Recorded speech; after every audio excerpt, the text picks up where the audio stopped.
February 6 तारिख अनुष्ठित हेबाकु जाउची 25तम सुवर्ण चांदीपुर बेलाभूमि महोत्सव। बालेश्वर चांदीपुर स्थित बंगोपसागर बेलाभूमि रे 25तम सुवर्ण चांदीपुर बेलाभूमि महोत्सव चलित फेब्रुआरी 6 तारिख 9 तारिख पर्यंत 4 दिन धरी आयोजित हेबाकु जाउची। एई महोत्सव रे प्रत्येक दिन संध्या रे ओडिशा सरकारक विभिन्न विभागर मंत्री, विधायक, सांसद, प्रशासनिक वरिष्ठ अधिकारी मानक समेत बहु विशिष्ट व्यक्ति जोग देबार कार्यक्रम रही। केंद्र और राज्य सरकार कला साहित्य संस्कृति और पर्यटन विभाग आनुकूल्य रे प्रतिदिन ख्यातनाम कलाकार द्वारा बहुविध आकर्षणीय सांस्कृतिक कार्यक्रम परिवेषण करा जिवो। शेष तथा अंतिम दिवस रे रंग बेरंगर आतशबाजी कार्यक्रम अनुष्ठित हेबो। प्रतिरक्षा गवेषणा और उन्नयन संस्था अधीन रे चांदीपुर गोला बारूद परीक्षा केंद्र समन्वित क्षेपणास्त्र प्रदर्शित हेबा सह स्वयंसेवक गोष्ठी मानक द्वारा विभिन्न स्टॉल सामुद्रिक खाद्यर विभिन्न स्टॉल लागिबो। चलित वर्ष रजत जयंती उत्सव होइतिबारु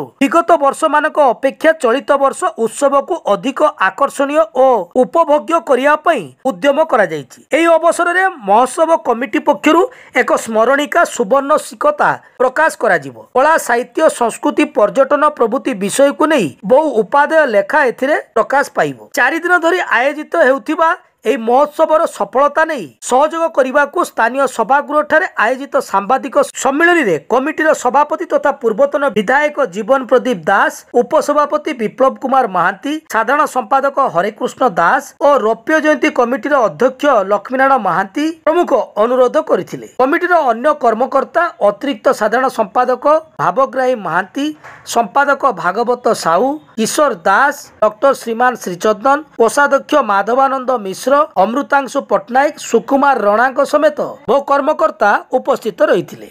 चांदीपुर सुवर्ण जयंती कमिटी सुवर्ण बेलाभूमि जयंती कमिटी तार 25तम रौप्य जयंती पालन करुच्ची एथर एवं गोटे कमिटी प्राय 25 वर्ष धरिकी ए कार्य को अब्याहत रखिछंती।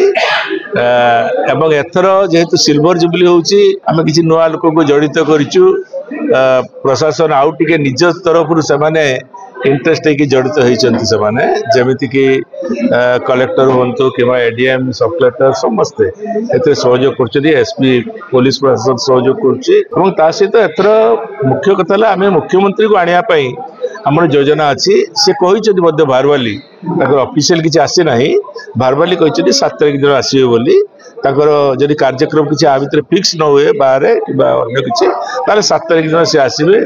ता सहित हमर बाचस्पति आसुति उद्घाटन करिया पई सुरमा पाड़ी एवं तापरे हमर पृथ्वीराज हरिचंदन मंत्री, सूर्यवंशी सूरज मंत्री एमिति एमाने मध्ये सब आसुति। हमर सांसद विधायक समस्ते केवल सहयोग करनाती सेमाने मध्ये आसीबे बोली सहमति प्रदान करछथि। समस्त को नेई कि एथर कार्यक्रम आउ टिके भव्य दिव्य आउ टिके मेलोडियस कराउची। एथर माने सबुथर कल्चरल प्रोग्राम ऊपर बेस करू शेष दिन हमर मेलोडी कराउतला। एथर सब दिन कल्चरल प्रोग्राम सहित बाहर मेलोडी जो माने अत्यंत प्रसिद्धि लाभ करछथि लाइव शो माने करे सेमान को अणा होची एवं एथर कार्यक्रम निश्चित भाव में समस्त सहयोग रे भव्य दिव्य हेबो एटा मोर आशा। बहुत बढ़िया प्रस्तुत होची। प्रथम समस्त आपको धन्यवाद जे आपण आज प्रेस मीट आपण योगदान करछथि। जेहेतु एटा विश्वमहायकर आरंभ करथिले सरकार विश्व महांती तांकर एटा तांकर चेष्टा एटा भी एटा 25 जते वर्ष थिले ता भलो करथिले। त जेहेतु ए वर्ष सिल्वर जुबली सेति पई एतर बेलाभूमि रे आमे रंगीन कार्यक्रम कराउची जोटा कि आपण लाइट रो बेसी फोकस रहिबो एवं सेतर बेलाभूमि रे बीच रे आमे भी किछि स्टैच्यू रखा जिवो जोटा कि पर्यटक मानकर आकृष्ट रहिबो किछि सेल्फी पॉइंट रहिबो एवं बालेश्वर बढ़िया जगह रे सी फूड बढ़िया रो कम्प्रेशन करा जिवो। मैरिड लाइफ मैरिड वुमेन मानकर सामान तांकर भी तांकर हेल्प सो करा जिवो जोटा कि हम दिन रे भी रहिबे संध्या बेले रहिबे।